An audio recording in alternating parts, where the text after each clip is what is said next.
I was on a date once with a black man, and he told me that I was perfectly positioned in life because I was light enough to not raise alarm amongst the white folk. His words, I also wasn't ghetto, I also wasn't urban, because white folks don't like that. I was also colored enough. I remembered where I came from enough to still be accepted in the brown communities. Again, black and Latino communities. And because of this, I have been able to be friends with people in these communities. Where I'm from, a racist small town, white people, I've been able to just float around all these different communities.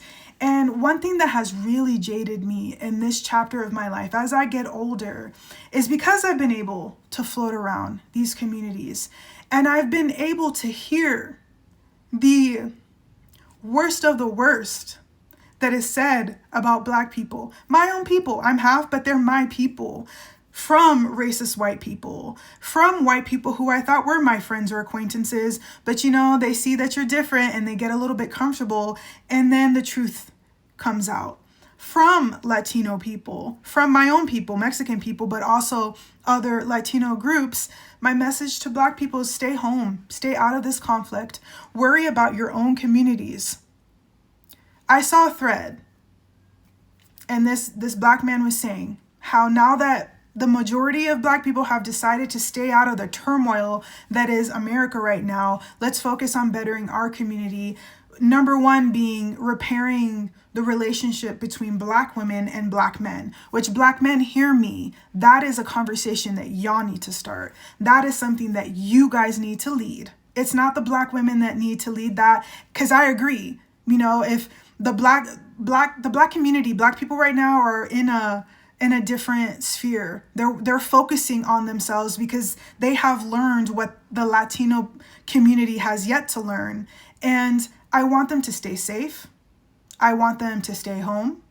I want them to focus on themselves, because as someone who, again, has floated around and has heard what all these people say, I don't get it. I don't get why people are so racist. I don't get why people can think a certain way just because of someone's skin color or their hair texture. I don't get it.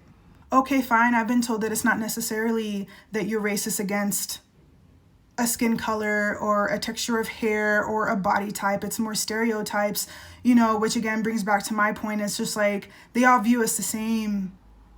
Latino people, brown people, black people, they all view us the same. Those negative stereotypes are perpetrated on all of us. Yet for some reason, we start believing these own negative stereotypes against each other and act accordingly. And I'm like, y'all are dumb. So black people, like I said, stay out of it, stay safe.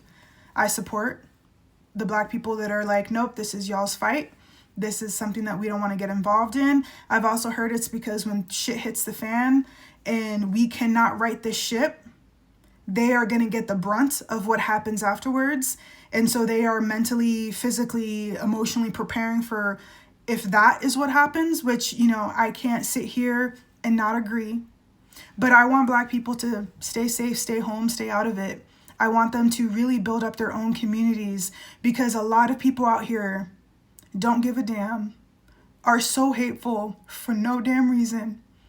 And I want y'all to stay safe, because I just don't get it.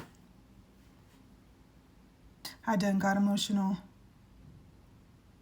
Like I said, you expect it from the places that I grew up, racist white towns. You expect this type of behavior.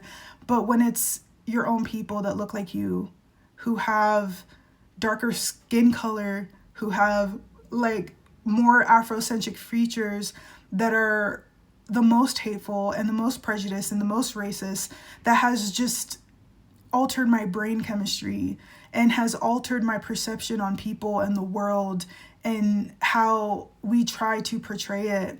And I will not stand for it, obviously. That's why I'm talking about it. But I want black people to stay out of this. It is not their fight. It will become their fight, because I view the black community as the strongest avenger. You know what I mean? It's the game changer happens when like Thor comes into play, because he's allegedly the strongest Avenger. And, you know, I think a lot of things have not happened because Black people have chosen to stay out of it. The race baiting, you know, these people want a race war, but also, you know, the riots in the streets, the strong vocal, you know, people, the voices that you see in the Black community are not present in the Latin community. They're silenced. I want them to stay safe too, because again, like, they're up against the worst of the worst that America can offer, and that's the mediocrity of these white people. And I feel like as white people become a minority, right, and that's not going to happen anytime soon, I do feel that the mediocre white people, if you just look at our government, if you look at our influencers, they know that their grip is slipping, and they're doing whatever they can to hold on to this idea that they are still superior, because they know as soon as brown and Black people become equal in numbers, right, equal in our government as far as presence goes, that a whole lot of things are going to change when true equality is come into play. Yeah, and I look forward to that day. That's another video that's coming up. So let me know, especially Black people, let me know what you feel about what I said about, you know, the Black community. But Latinos, let's have a conversation. I don't care if you come at me some type of way, because we're going to continue to talk about it. It's like, it's almost 50-50, which is, I think, the biggest shocker, that we think so differently. So come at me. The Latinos that agree with me, let's congregate. Let's start having these hard conversations, because they need to be had continuously, incessantly.